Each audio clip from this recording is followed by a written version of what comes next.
Ladies and gentlemen, are you ready? Shit's about to hit the fan. Welcome to Unsanctioned Thursdays on Wrestling with Freddie.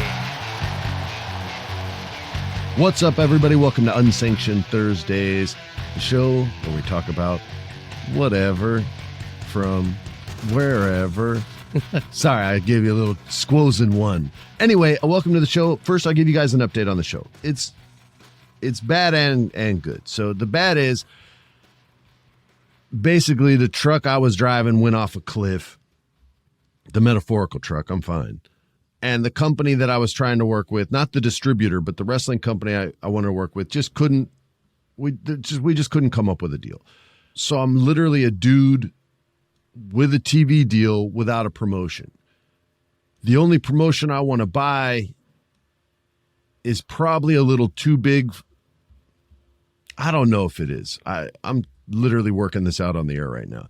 But I would basically have to buy an existing company and bring them to the table and then produce the show there under the rules of whatever those rules would be. If it's not, it may not be a 52-week a year promotion. It may be a 32-week a year promotion. It may be a 22-week promotion. Some of these shows only want 10 episodes.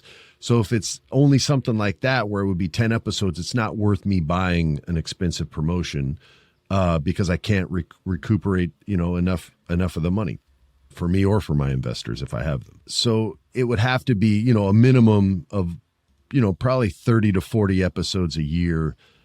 And then if that money was right per episode where I felt like I could make my money back, and if I had investors make them their money based on the promises that would have to be made, then yeah, for sure, I would be all in. But if I can't, then I won't, because I'm not going to lose people money, and I ain't going to throw my money away either. So I'm in not a holding pattern, but I definitely have to turn this truck in a different direction, because off the cliff is not going to do it. There was a wrestler on the Sam Roberts show who spoke a little bit about a project he was working on, which was my project. So I've already had to change directions more than once. Wait, who did that? Killer Cross. Here's what's crazy about this dude. He somehow put everyone over without saying my name. And I don't know how he did it. Like, he literally is talking about doing a show with Bray Wyatt. And this was something that I had spoken with Bray and with Kevin, or with Killer Cross. We were going to do 10. This is where I was talking about some of them only went 10 episodes. So in order to pull this off, it became a scripted show that happened to have full-on wrestling segments within it that would be 10-minute matches, 20-minute matches, things like that, but only an hour-long show. And both of them were committed to it. I had good deals put in place for both guys, and then I got the call, and it was, hey, Triple H called, and they want some WWE love. They want to bring me back, and I don't want to do it without your permission, is what he said, or without speaking to you first. I think he said in the Sam Roberts permission, which puts me over huge, but he did not require permission. And I said, dude, I can't stop you from chasing your childhood dream to help me with my title that means nothing because it hasn't even existed yet. I was like, I can't keep you from that. Go be a world champion, was what I said. And somehow in the Sam Roberts thing, he put Triple H over, he put me over, he put Bray over. Not hard to put Bray over. He put himself over. He put everyone on earth. He put every Democrat and every Republican over. He put all the religions that hate each other over.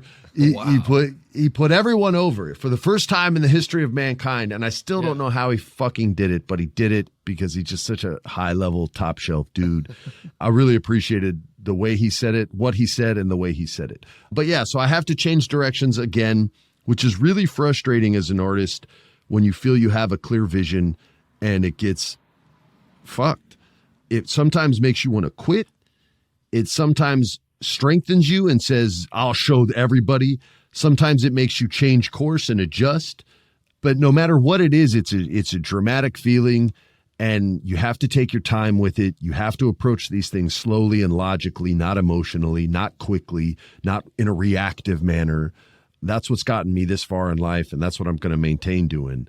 So I'm not giving up. I'm not quitting. It didn't break me, but I definitely have to adjust course in order to pull this off. And who knows, I might buy something out there that you guys are all familiar with and find a home for it and sell the shit out of it and try to help make it big. If not, I'll build my own thing from scratch, do it the real slow way, establish it, and then sell it. But I will figure out a way to pull this off. But anyway, that's the update. Hope you enjoyed it. Love it.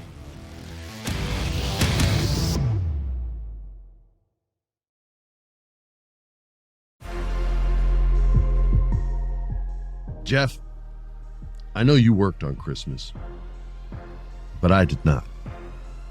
And some people might call me Santa Claus because of the presents that I buy myself.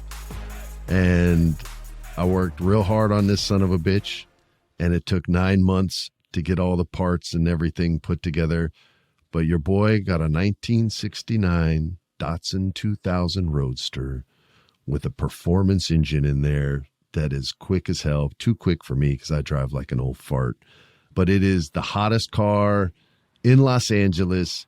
Nobody knows what it is until they see it, and then they trip out when they see it. I have to drive into my driveway at the longest of angles, the most acute of angles, or obtuse actually, of angles in order to not scrape the bottom of the chassis, which I've already done, but it's going to happen on speed bumps sometimes.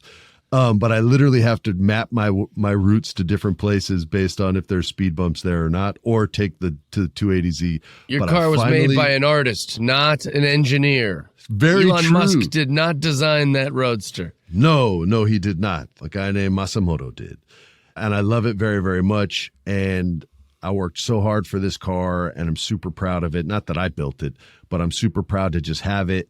I love this thing. Guys, don't forget to take care of yourselves. Your whole life, you're going to be buying presents for your woman. Your whole life, once you have that woman, you're going to be buying presents for your kids. People are going to start saying, what do you want for Christmas? And you're going to start saying, I don't want anything, because you're so used to not taking care of yourself anymore. So this is a message to you. It's okay to be selfish from time to time. You can be selfish once a fucking decade, and you can get yourself something, and have people in your life that support that. And if they don't support that, then they're not supporting you.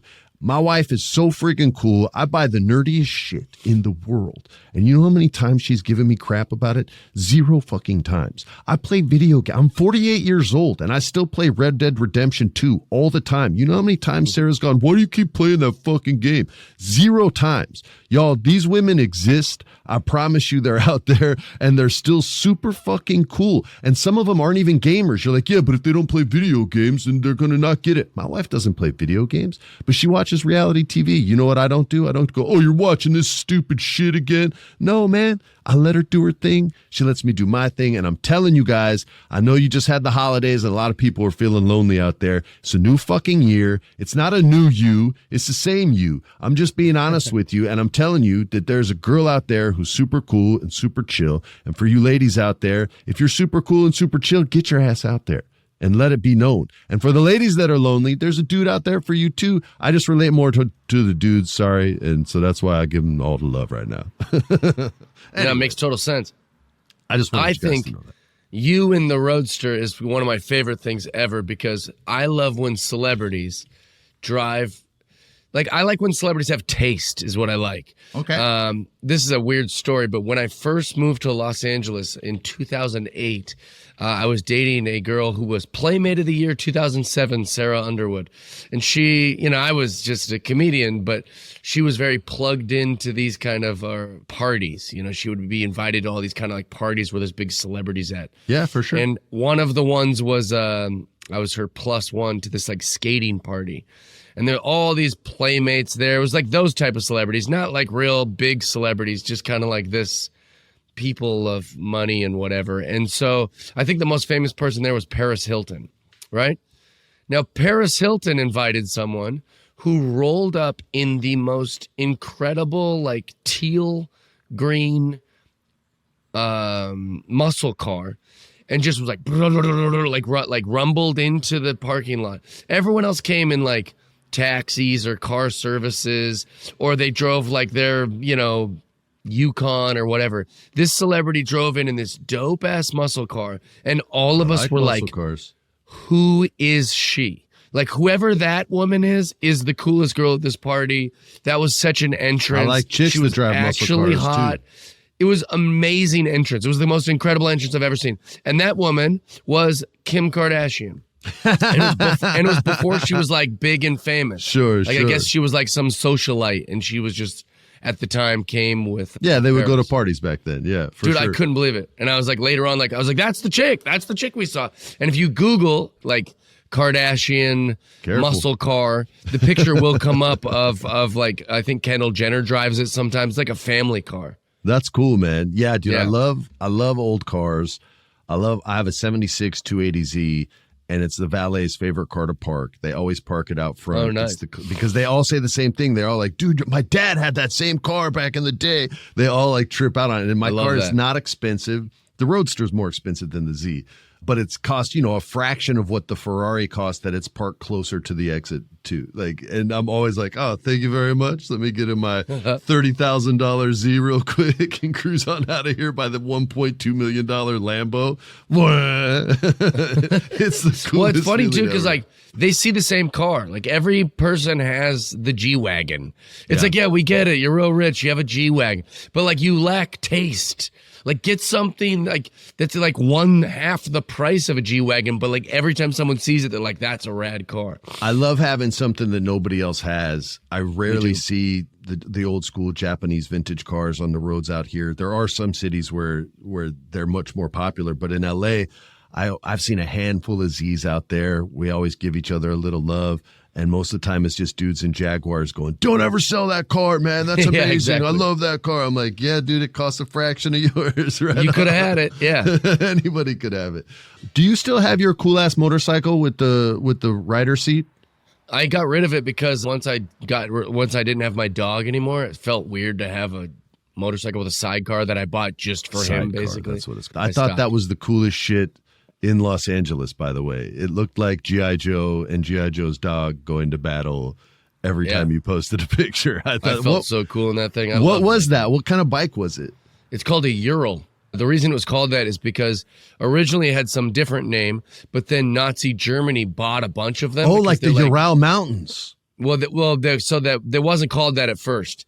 It was some sort of company name, and then like Nazi Germany was like, we could put a gun on the sidecar. You could have a motorcyclist, and then the guy could just have a turret on the sidecar. So because Nazi Germany bought so many of those, the motorcycle company's like, this is a bad look for us. We don't want to be associated with Nazi Germany. So they changed the name of the company to Ural because the Ural Mountains is where they distributed all their stuff. So. Yeah, Mercedes didn't take that same route. Anyway, that's the end of our show. Thanks for listening to Unsanctioned Thursdays. Tune in every single week. We're back for the rest of the year. Don't worry, I'm not taking any more vacations until I do. On behalf of Jeff Dye, I'm Freddie Prinze Jr. saying peace. We out. This has been a production of iHeart's My Cultura podcast network. For more podcasts from iHeartRadio, visit the iHeartRadio app, Apple Podcasts, or wherever you listen to your favorite shows.